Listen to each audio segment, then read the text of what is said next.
रवि, आपने Kashmir files film देख ली है? सॉरी सर, मैं उसको देख नहीं पाया हूँ सर। मैं देख रहा हूँ कि सारे कैंडिडेट्स कह रहे हैं कि नहीं देख पाए, और मुझे लग रहा है कि ये एक योजना है कि प्रश्न से बचा जा सके। जी नहीं सर, मैं सोच रहा था इसको देखने का, लेकिन समय नहीं निकाल पाया सर। अच्छा, ठीक है।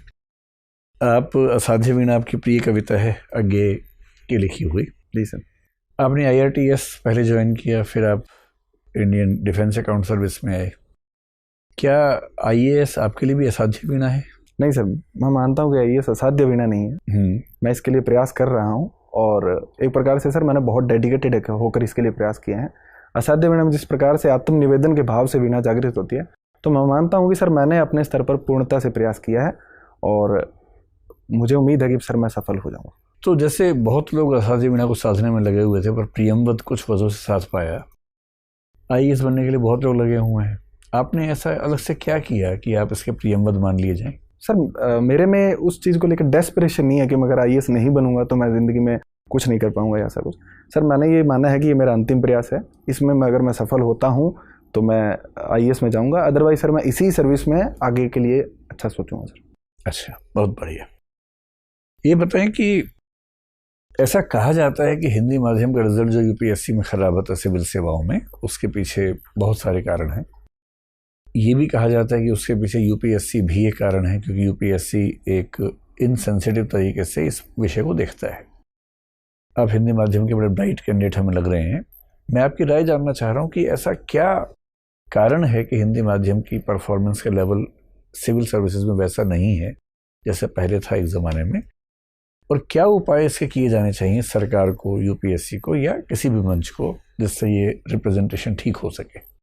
क्या एग्ज़ाम के सिस्टम में कुछ करने की ज़रूरत है या कुछ और? सर सबसे पहले मैं ये बताना चाहूँगा कि जो UPSC एक बहुत ईमानदार संस्था है, और इस प्रकार के किसी भी UPSC पर किसी भी सवाल उठाना सही नहीं होगा। इसके लिए सर मैं दो प्रकार के उपाय सोच सकता हूँ, एक तो शॉर्ट टर्म और एक long term. Sir short term में ये होना चाहिए कि जो एक मुख्य समस्या अनुवाद को लेकर रहती है, कि जो अनुवाद है वो बहुत ही यांत्रिक और कंप्यूटरीकृत होते हैं। तो अनुवाद के स्तर पर अगर अच्छे से प्रयोग किए जाएँ तो शायद हिंदी माध्यम के विद्यार्थी प्रश्नों को अच्छे से समझ पाएंगे।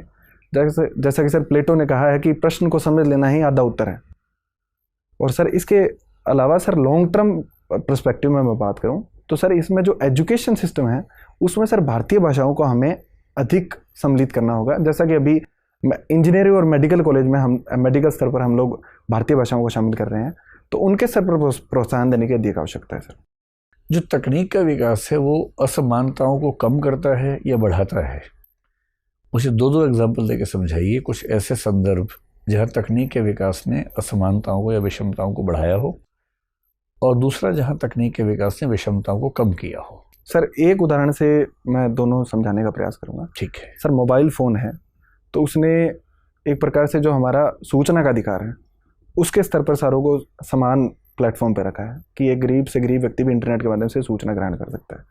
वही मोबाइल फ़ोन और इंटरनेट अगर महंगा है तो एक प्रकार से उसने डिजिटल डिवाइड को बढ़ावा दिया है कि जो हायर क्लास के लोग हैं उसको अच्छे से अफोर्ड कर सकते हैं, और जो गरीब बच्चा है, गरीब स्टूडेंट है, उसको अच्छे से अफोर्ड नहीं कर सकता। ठीक है रवि, एक आखिरी सवाल मेरा ये है कि एक डॉक्ट्रिन है हमारे संविधान में, संविधान का मतलब सुप्रीम कोर्ट ने इंटरप्रिटेशन में उसका जिक्र किया, वो है डॉक्ट्रिन ऑफ हार्मोनियस कंस्ट्रक्शन, समन्वयकारी निर्वचन का सिद्धांत। ये क्या सिद्धांत है और किस किस रेफरेंस में इसका इस्तेमाल किया जाता है? सर मैं पूरी तरह से इससे अवेयर नहीं हूँ, लेकिन इसका मतलब ये है कि अगर किसी भी सूची में कोई मद शामिल है, तो अगर मंशा किसी सरकार की सही है तो दूसरे सूची जैसे राज्य सूची के विषय पर भी अगर संघ कानून बनाती है तो उसको असंवैधानिक घोषित नहीं किया जाएगा। ठीक है, चलिए। रवि आपका नाम है, और रविन्द्रनाथ टैगोर हमारे स्वाधीनता संग्राम के दौर के बहुत महान व्यक्ति हुए। जी सर। ऐसी 5 समानताएं जो आप में और उनमें हो, और हम मतलब काल्पनिक नहीं, असली।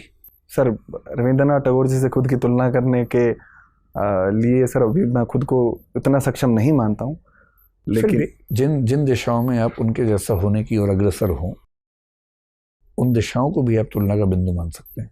सर एक ये है कि साहित्य में उनकी रुचि थी, साहित्य में मेरी रुचि है। ठीक है। दूसरा कि सर वो अपने विचारों को लेकर काफ़ी दृढ़ थे, और मैं भी अपने विचारों को लेकर काफ़ी दृढ़ हूँ। जब तक कि सर मुझे लगता है कि मैं गलत नहीं हूँ, तो मैं अपने विचारों में परिवर्तन करता हूँ, अदरवाइज सर विचारों की दृढ़ता मेरे में है।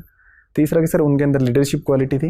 मैं भी मानता हूँ कि सर मैं लोगों से जुड़ाव रखता हूँ, लोगों से संवाद करने में खुद को अच्छा मानता हूँ।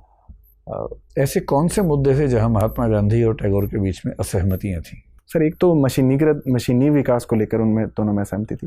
दूसरा सर शिक्षा के क्या अंदर असहमति थी?